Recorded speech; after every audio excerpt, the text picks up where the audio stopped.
Leading local tonight, families of children with disabilities say they're falling through the cracks when it comes to the state's disability services. Maddie Beer Temple is live at the Capitol. Now, Maddie, there's a bill that had a hearing today, but it wouldn't actually enact any changes this year, right? Hi, Nicholas and Lauren. That's right. We don't know exactly when there would be new laws. The legislation would fund a study, so even if it passes, change won't come immediately. But supporters of the bill say it's a step in the right direction. I talked to a mother-daughter duo who says the new bill would help kids who are not currently eligible for much-needed services. The costs that come with Grace Peterson's cerebral palsy are not small. A custom manual wheelchair, hers was about $14,000.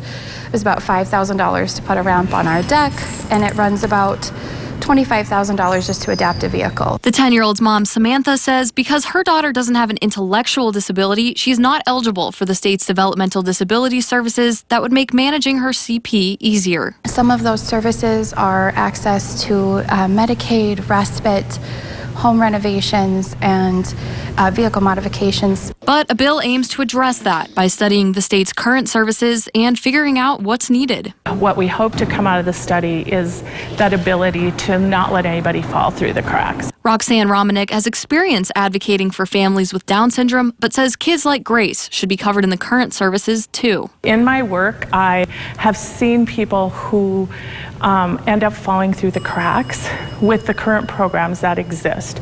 And so we really are not meeting all of the people that we should be. Grace and her mom testified in front of the Senate Human Services Committee to show their support for Senate Bill 2256.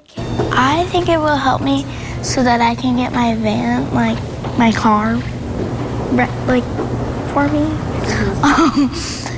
and like respite and stuff. The bill provides $150,000 in funding to the Department of Human Services to conduct a study, which a DHS representative says it supports. We believe that it is an important issue to study developmental disabilities as a whole, as broad from the state's perspective of where there are gaps and what we could do to improve services. Bismarck Senator Dick Dever sponsored the bill after similar legislation in 2017 didn't fully address the problem. There has been concern that some people are